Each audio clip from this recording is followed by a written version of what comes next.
Okay. So at Annapolis, they called a convention and figured out the commerce issue. But only 5 states showed up. So Hamilton was like, you know what? Why don't we meet next year in Philadelphia and let's revisit the Articles of Confederation and let's try to amend some of the problems. Okay? So the whole purpose was to amend the Articles of Confederation. So everyone sends delegates. It's called a Constitutional Convention in Philadelphia. Everyone sends participants except for Rhode Island, which, if you're curious, is the ocean state. Do what? Well, to be fair, when they're coming up with names, Florida wasn't a state yet. But Florida is actually one of the 2 sunshine states. Remember the other one? California? South Dakota. Did we skip Hamilton, or are we not there? Hamilton was the one who called the convention. Or he was the one who called the Constitutional Convention. 55 delegates showed up in May 1787 in Philadelphia. And their proceedings were secret. No one knew what was going on. No one talked about it. And essentially, the first thing they decided to do was scrap the Articles of Confederation. Think about this. 55 dudes basically just overthrew our country. And then when they got done, they were like, hey, what do you guys think? And we were okay with it, sort of. The funny part about this was 3/4 of America probably liked the Articles of Confederation better. But the problem was the 3/4 of the people who liked it were people like O'Banion, and the 1/4 who didn't were people like Bailey. Okay. You have, these aren't like average rapscallions. We're talking big names are here. Biggest names that were there, Franklin was there, Hamilton is now going to be there. Hamilton was, in the Revolutionary War, he was Washington's right-hand man. And James Madison, we're going to talk a lot about James Madison, who essentially wrote the Constitution. And will be our 4th president. Do what? He was not redheaded, but he was really short. You were way taller than he is. He's dead now. Yeah, he was supposed to be like 5'2" or 5'3". Really short guy. Really. Do what? Yeah, he's Reagan-sized. He's, as my daughter calls herself, fun-sized. She's fun-sized. And her friend is tall as king-sized. Oh, by the way, Kennedy's B team won last night. Big against stupid Seton Catholic. Take that, Seton Catholic. 5th grade games are hysterical. It's just people surveyed. If you can get the ball over, you win the point. And if you can't get the ball over, then you lose.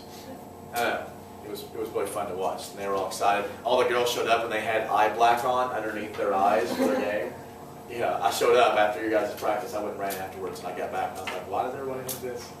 Is it selfish, by the way, that after I got out with your practice, I went and worked out for me before I went and watched my daughter's first volleyball game? Is it? You're making yourself healthier so you can live longer. I can't operate unless I've ran. Yeah. So I like to think that I did it on a big favor. How much do you run?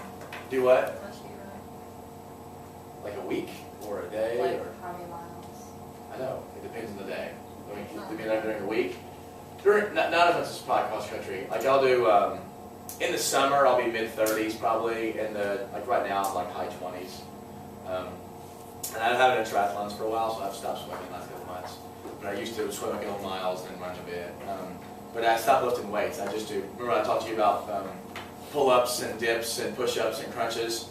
I just do tons of those. Did you do that this summer? No, because maybe we get intermediate, so we can go work out. Yeah, you can do that way faster. Just tons of pull-ups, tons of dips, tons of push-ups, and tons of crunches. It's faster than weights. All right. Sorry. I'll tell you after class. All right.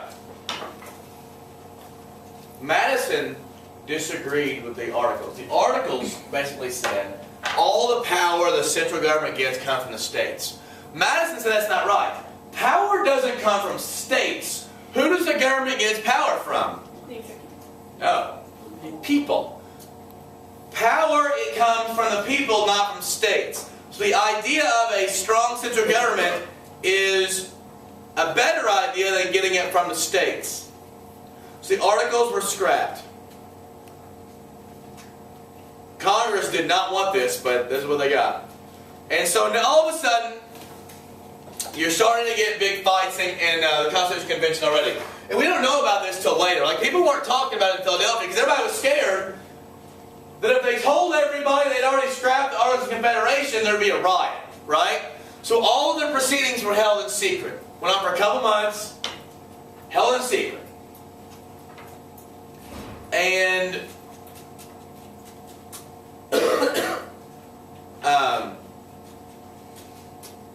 the biggest thing, first off, was representation in Congress.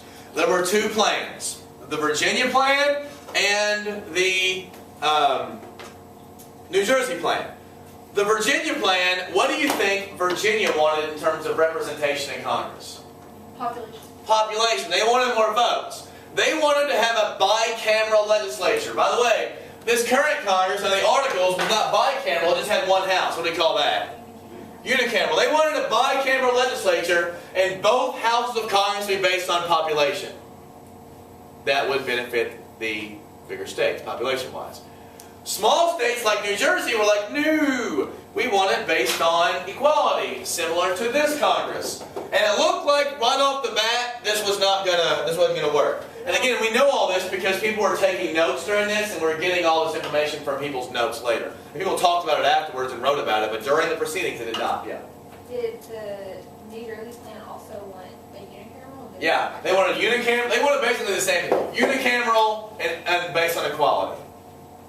Because little states thought that the big states would dominate. So in the end, what do we get? We get a compromise. This is called the Great Compromise, sometimes called the Connecticut Compromise. A delegate from Connecticut named Roger Sherman came up with the Great Compromise. He said, we'll have two houses. It'll be a bicameral legislature. The lower house will be based on population. It will be called the what? What's our lower house called? Based on population? House of Representatives. And there'll be an upper house, and every state will have an equal representation called the Senate. The Senate will have how many senators? No. How many senators does each state have? Two. Two per state. All bills that deal with revenue will start where? People who were in my class last year. All bills dealing with revenue or taxes start in the House of Representatives, like the cabinet or what is it? oh boy, not the cabinet, the House, because that's the most democratic. In fact, at this time, people didn't vote for your senators; state legislatures did. They created a strong and independent executive branch, voted on by Electoral College. I want to talk about the Electoral College real fast. The Electoral College is how we elect people. All right. Tomorrow I'm going to go more into it when everyone else is here. But every state has its own set of electors. How many electors does Kentucky have? Does anyone know? 3. No. No. Brett, you want to get this one too? 8. Very good. You must have had a very good government economics teacher who looked like a cross between Bradley Cooper and Brad Pitt. Oh, Conan. Ew, that's ugly. Chicks think Brad Pitt's ugly now? Oh, that long hair. We still like Brad Pitt? Is that okay? I didn't know. Brad Pitt doesn't wear deodorant. To be fair, in the summers I don't do it. Mostly out of laziness. It's not really a thing. I just move my around. Plus I swim a lot, and I figure if you swim, that counts as a bath. And chlorine counts as your deodorant. Child's play. You're a child's play. I don't know what that means. I didn't really have a good response. Okay. So every state has the number of electors based on, listen carefully, the number of congressmen you have plus the number of senators. So when we say congressmen, we mean people in the House of Representatives, right? So how many senators does Kentucky have? 2. Every state does. How many congressmen do we have? 6. In Kentucky we have 6. California has 53 congressmen. We have 6. Our state has less congressmen than, half of New York City. What's the least? Several states have 1 congressman. It's about one congressman for every 850,000 people. Okay? So like Kentucky, here's Kentucky, I'll draw this a lot. Here's Kentucky, right? It's like a whale, right? Alright? It's based on districts. So a congressional district, we are actually in the 6th district. Central Kentucky is the 6th district around Lexington, right? Louisville has its own district, the 3rd, this is the 1st, 2nd, the 5th is up here, and the 4th is over here, and I don't know what's in the ether here, but that's a combination, okay? So we have 6 congressional districts. It's based on population, right? And every 10 years, depending on how population shifts, states can gain congressmen, while other states lose congressmen. In Congress, there are totally 435 representatives and 100 senators. So like in Kentucky, what part of Kentucky is losing population pretty fast? Eastern Kentucky is.